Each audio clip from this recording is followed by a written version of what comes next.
आज हम बात करेंगे विश्वविद्यालय शिक्षा आयोग के बारे में, जिसे हम राधा कृष्णन कमीशन के नाम से भी जानते हैं। विश्वविद्यालय शिक्षा आयोग 1948-49 के बारे में सबसे पहले हम सामान्य परिचय इसका लेंगे।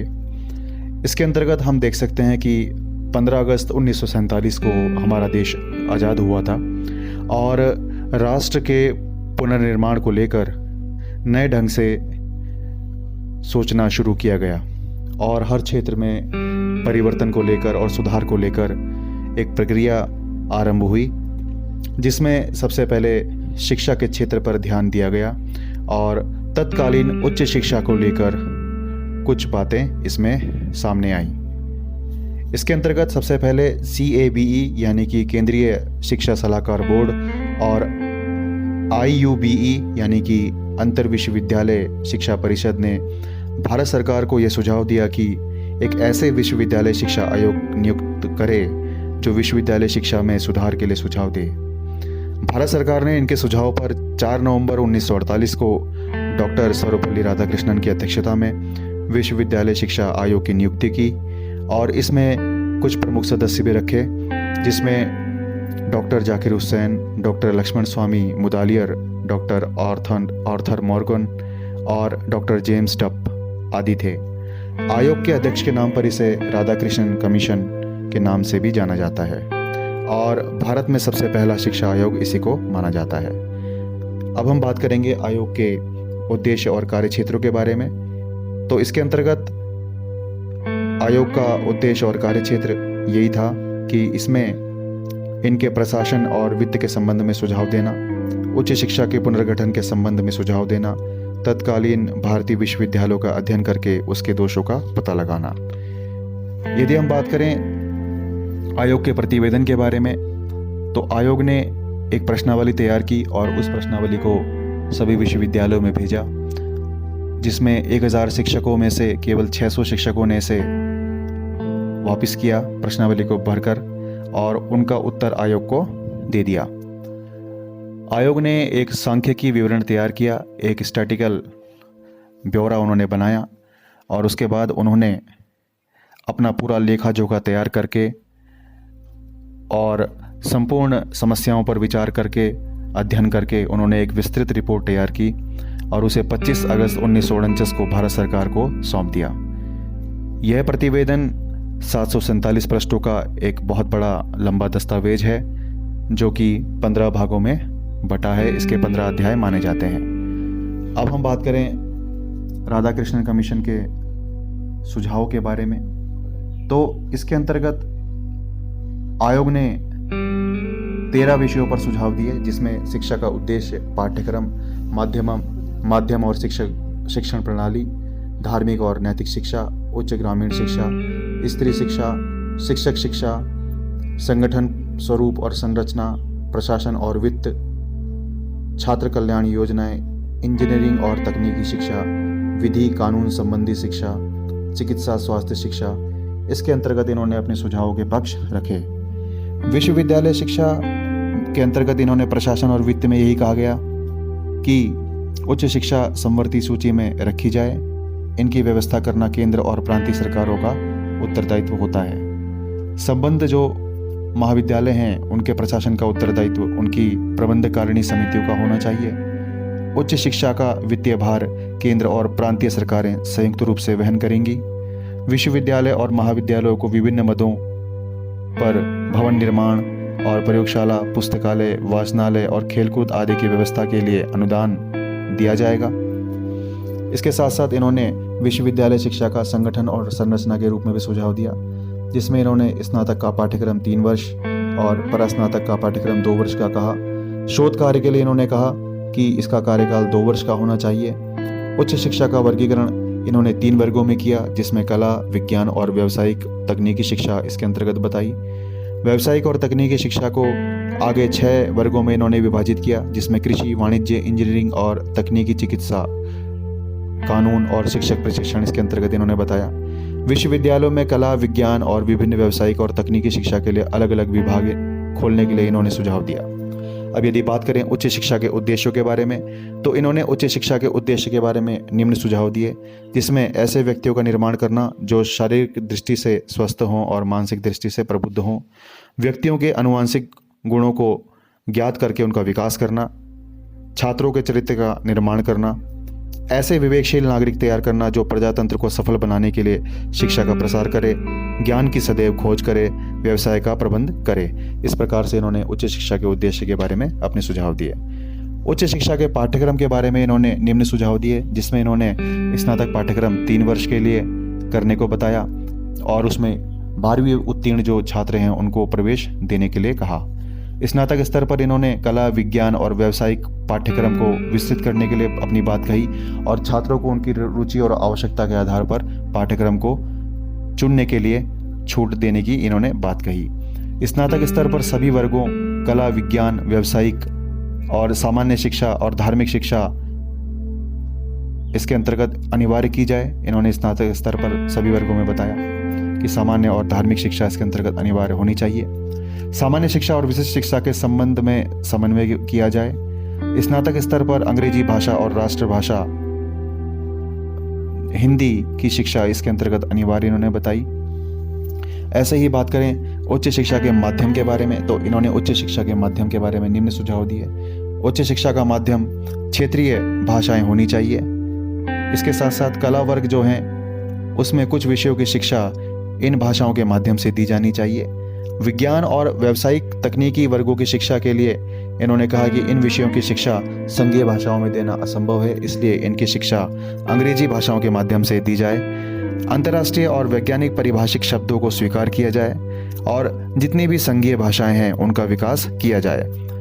इसके साथ साथ इन्होंने विश्वविद्यालय और महाविद्यालय शिक्षक के बारे में भी अपने सुझाव दिए, जिसमें शिक्षकों की नियुक्ति के बारे में इन्होंने कहा कि शिक्षकों की नियुक्ति उनकी शैक्षिक योग्यताओं के साथ साथ उनकी शिक्षण योग्यता और नेतृत्व शक्ति को भी देखा जाए।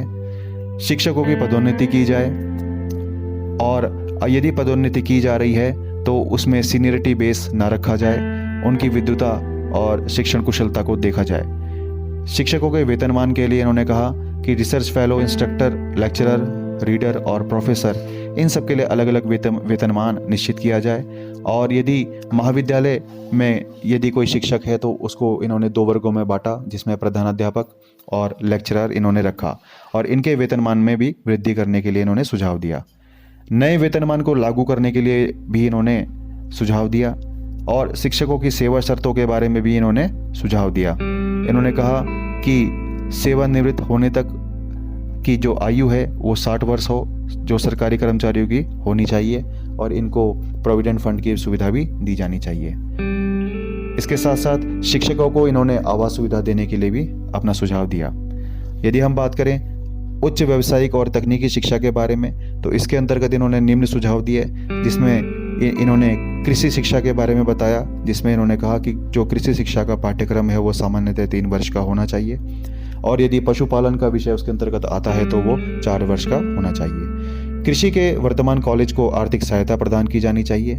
ग्रामीण क्षेत्रों में नए कृषि विश्वविद्यालय और नए महाविद्यालय खोले जाने चाहिए और उनका जो संबद्ध है, जो मान्यता है, वो ग्रामीण विश्वविद्यालयों से प्रदान की जानी चाहिए। स्नातकोत्तर कृषि शिक्षा का प्रबंध विश्वविद्यालयों, कृषि विश्वविद्यालयों और ग्रामीण विश्वविद्यालयों में ही किया जाना चाहिए। ऐसे ही इन्होंने उच्च व्यावसायिक और तकनीकी शिक्षा के अंतर्गत सुझाव देने में वाणिज्य शिक्षा के बारे में कहा कि वाणिज्य में स्नातक स्तर की शिक्षा का प्रबंध महाविद्यालयों में किया जाना चाहिए और वाणिज्य महाविद्यालयों की स्थापना अलग से की जानी चाहिए। स्नातक स्तर पर छात्रों को प्रथम 2 वर्षों में बैंकिंग, अकाउंटेंसी और बीमा आदि का सामान्य ज्ञान कराया जाना चाहिए और जब वो तीसरे वर्ष में प्रवेश करेंगे तो उन्हें व्यावहारिक शिक्षा के लिए किसी फर्म या किसी कंपनी में अप्रेंटिस के रूप में कार्य कराया जाना उनके लिए अनिवार्य है। इसके साथ साथ वाणिज्य में स्नातकोत्तर स्तर की शिक्षा का प्रबंध केवल विश्वविद्यालयों और वाणिज्य महाविद्यालयों में ही होना चाहिए। ऐसे ही इन्होंने इसके अंतर्गत उच्च और व्यावसायिक और तकनीकी शिक्षा के अंतर्गत इन्होंने अपने निम्न सुझाव दिए, जिसमें इन्होंने चिकित्सा शिक्षा के बारे में निम्न सुझाव दिए कि चिकित्सा का 3 वर्ष का डिग्री कोर्स हो और उसके बाद 12 से 15 माह तक व्यावहारिक कार्य के लिए उन्हें भेजा जाए और उसके बाद उन्हें डिग्री प्रदान की जाए। चिकित्सा के पाठ्यक्रम में प्राचीन आयुर्वेद को सामान्य ज्ञान को, प्राचीन आयुर्वेद का जो सामान्य ज्ञान है उसको उसमें शामिल किया जाना चाहिए। चिकित्सा महाविद्यालयों में योग्य प्राध्यापक नियुक्त किए जाने चाहिए और उनके पास सभी आवश्यक उपकरण और प्रयोगशाला होनी चाहिए। इसके साथ साथ चिकित्सा महाविद्यालयों में योग्य छात्रों को चुना जाए और हर वर्ष एक कॉलेज में कम से कम 100 छात्रों को वहाँ पर प्रवेश दिया जाना चाहिए। इसी के अंतर्गत इन्होंने विधि शिक्षा के बारे में भी कहा कि देश में विधि महाविद्यालयों का पुनर्गठन किया जाना चाहिए। विधि पाठ्यक्रमों में प्रवेश के लिए न्यूनतम योग्यता स्नातक होनी चाहिए। विधि का जो स्नातक पाठ्यक्रम है, इन्होंने कहा कि 3 वर्ष का वो पाठ्यक्रम होना चाहिए और अंतिम वर्ष में व्यावहारिक प्रशिक्षण छात्र को दिया जाना चाहिए। विधि के छात्रों के लिए विचार संगोष्ठियों का आयोजन किया जाना चाहिए। उनके सैद्धांतिक ज्ञान को उसके द्वारा स्पष्ट किया जाना चाहिए और मूट कोर्ट के द्वारा प्रायोगिक प्रशिक्षण उनको दिया जाना चाहिए। इस प्रकार से इन्होंने इंजीनियरिंग और तकनीकी शिक्षा के बारे में भी इन्होंने अपने सुझाव दिए कि वर्तमान में तकनीकी और इंजीनियरिंग कॉलेजों को राष्ट्रीय संपत्ति माना जाना चाहिए। इंजीनियरिंग और तकनीकी कॉलेजों का जो प्रशासन है उसका नियंत्रण सरकार के हाथ में नहीं होना चाहिए, वो विश्वविद्यालय के हाथों में होना चाहिए। देश के वर्तमान उद्योगों की मांगों के अनुसार विभिन्न प्रकार के इंजीनियरिंग और तकनीकी कॉलेज यथाशीघ्र खोले जाने चाहिए। इंजीनियरिंग और तकनीकी कॉलेजों का पाठ्यक्रम विस्तृत किया जाना चाहिए। इस प्रकार से इन्होंने उच्च व्यावसायिक और तकनीकी शिक्षा के संबंध में निम्न सुझाव दिए, जिसमें इन्होंने कृषि शिक्षा, वाणिज्य शिक्षा, चिकित्सा शिक्षा, विधि शिक्षा और इंजीनियरिंग और तकनीकी शिक्षा के बारे में बताया। अब यदि हम बात करें स्त्री शिक्षा को लेकर, तो उसको लेकर इन्होंने निम्न सुझाव दिए, जिसमें स्त्री शिक्षा का मुख्य उद्देश्य उन्होंने सुमाता और सुगृहिणी बनना होना बताया। इसके साथ साथ स्त्रियों की शिक्षा के पाठ्यक्रम में उन्होंने गृह प्रबंध, गृह अर्थशास्त्र और पोषण की शिक्षा को स्थान दिया जाना चाहिए। इस प्रकार से इन्होंने इसमें सुझाव दिया। उच्च शिक्षा का स्तर, सह शिक्षा की व्यवस्था इसके अंतर्गत होनी चाहिए। इस प्रकार से इन्होंने स्त्री शिक्षा के बारे में बताया। अब यदि हम बात करें इसके मूल्यांकन के बारे में, तो अभी तक हमने जितना टॉपिक देखा है इसका हम मूल्यांकन करें तो इसमें इसके गुण और दोष निकलकर सामने आते हैं। यदि हम बात करें इसके गुणों के बारे में, तो गुणों में हम यही देख सकते हैं कि ग्रामीण विश्वविद्यालय और महाविद्यालयों का इन्होंने गठन किया है। शिक्षक स्तर में सुधार और स्त्री शिक्षा में सुधार करने का प्रयास किया है। तकनीकी, व्यावसायिक और वाणिज्य शिक्षा को बढ़ावा इन्होंने दिया है। शिक्षा का जो माध्यम है उसको विस्तृत करने के लिए इन्होंने बताया है। कल्याणकारी योजनाओं के बारे में इन्होंने बताया है। धार्मिक और अनुशासन पद्धति में सुधार के लिए इन्होंने कहा है। यदि हम बात करें इसकी आलोचना यानी कि दोष के बारे में, तो इसमें धार्मिक शिक्षा की बाध्यता के बारे में इसका सबसे बड़ा दोष है कि धार्मिक शिक्षा की बाध्यता इन्होंने की है। वेतन संबंधी जो असंगतियां हो रही हैं, इसका एक मुख्य दोष माना जा सकता है।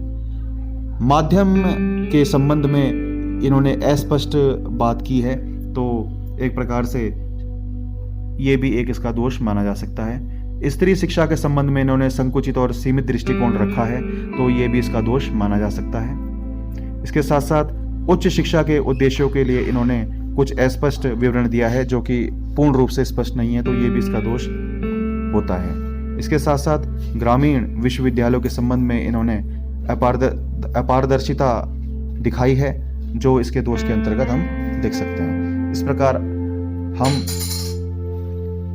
विश्वविद्यालय शिक्षा आयोग, जिसे हम राधाकृष्णन कमीशन के नाम से भी जानते हैं, इसको हम इस प्रकार से समझ सकते हैं।